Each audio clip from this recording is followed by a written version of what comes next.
인구 감소와 지역 소멸 위기에 대응해 서부 경남이 지향해야 할 방향성을 진단해 봅니다.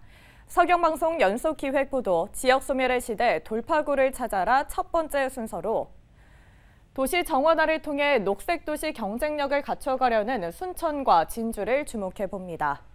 전국 곳곳에서 국가정원 유치전이 뜨거운 가운데 진주 월화산은 어떻게 경쟁력을 가질 수 있을까요? 앞서 국가정원으로 지정된 순천만 국가정원이 어떻게 운영되는지 먼저 살펴보고 이 월화산을 통해 도시 정원화를 꿈꾸는 진주시의 비전과 이를 통해 얻게 될 효과를 분석해 봅니다. 보도에 조서희 기자입니다. 형형색색 꽃이 보는 이들의 눈을 즐겁게 만듭니다. 생태와 정원이 어우러진 순천만 국가정원입니다.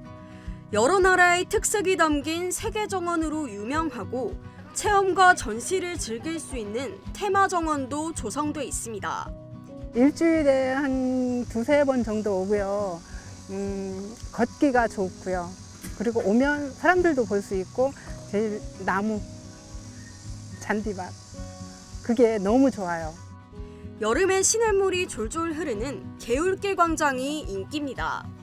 물에 발을 담그고 쉴 수 있게끔 의자가 설치돼 있어 시민뿐만 아니라 관광객도 휴식을 즐깁니다. 얼떨결에 이렇게 우연히 여기를 발견했거든요. 와서 보니까 너무 잘 만든 것 같아요. 물도 흐르고 의자도 있으니까 정말 잘 만들었다는 생각이 들어요. 순천만 정원은 우리나라 첫 번째 국가정원입니다. 10년 전에 첫 박람회가 열렸고 올해 두 번째 박람회가 진행 중입니다. 전시와 녹지 공간 규모가 10년 전보다 커졌는데 정원을 도심 속으로 확장해 새로 만든 오천 그린 광장이나 그린 아일랜드 등이 트레이드마크로 자리 잡았습니다. 이곳은 원래 빗물을 가두는 저류지가 있던 곳입니다. 지금은 사계절 잔디를 깔아 광장으로 바꿨는데요. 인근엔 아파트 단지가 많아 시민들의 접근성도 높은 편입니다. 정원의 도심 확장 모델로 꼽히고 있습니다.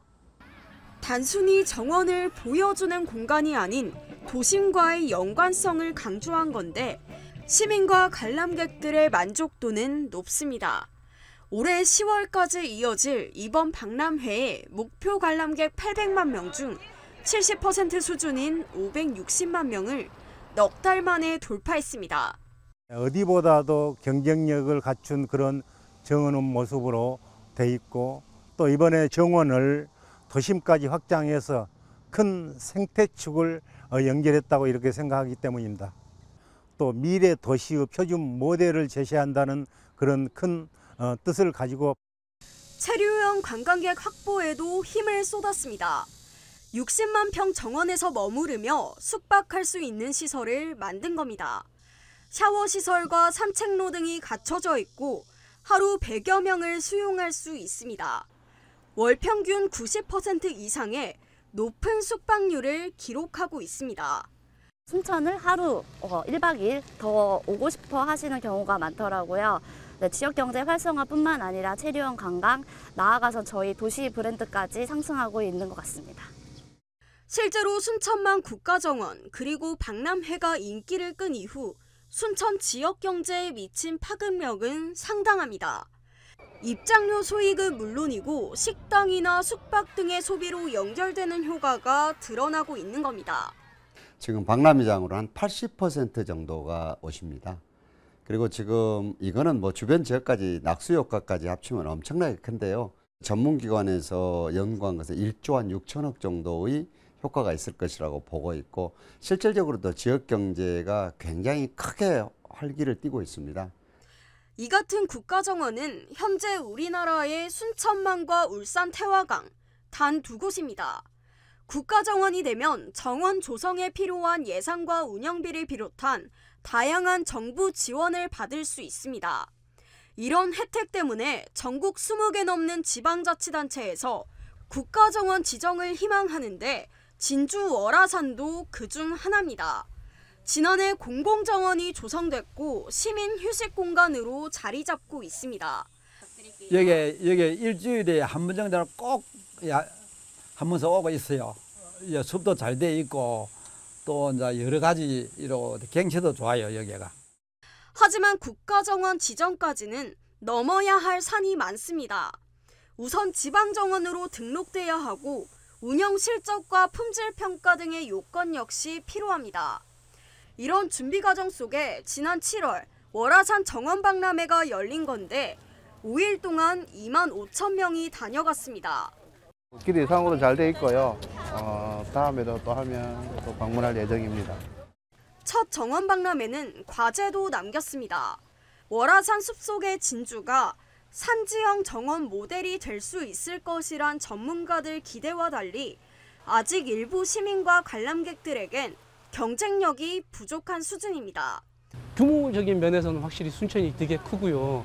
가족 단위로 이렇게 산책하기에도 평지가 많으니까 산책하기도 훨씬 좋았는데 어린이나 노약자, 장애인까지 아우를 수 있는 공간이 마련되지 않으면 산지형 정원을 월화산의 경쟁력이라 부르긴 힘들 수도 있는 겁니다.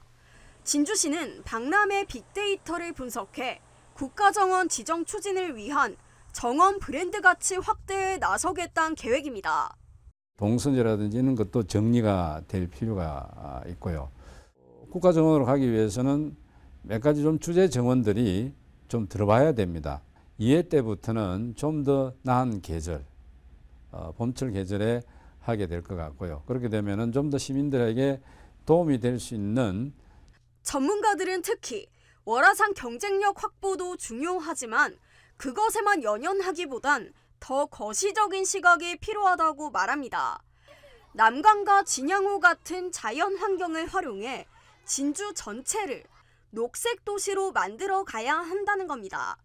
국가정원이다, 지방정원이다에 너무 연연하지 말고 진주시 전체가 녹색도시이자 살기 좋은 정원과 같은 도시로 꾸며나가는 것이 시민들을 위한 길이고 도시의 미래 경쟁력을 높이는 데도 크게 기여할 것으로 기대됩니다. 정원을 위한 정원이 아닌 시민과 도시를 위한 정원 형성이 중요합니다.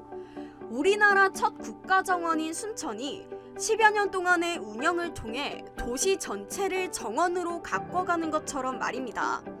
진주도 녹색 도시로 비상하기 위해선 조성 단계부터 도시 전체 미래 설계와 정책 발굴이 요구됩니다. 전국적으로 정원에 대한 관심이 높아지고 있습니다. 결국 진주 그리고 월화산이 경쟁력을 가져야 한다는 뜻입니다. 월화산만 가꿀 게 아니라 진주 도심 전체를 정원화해 월화산의 장점을 극대화하고 또 시민 휴식 공간을 늘리려는 움직임이 필요합니다. SCS 조사입니다.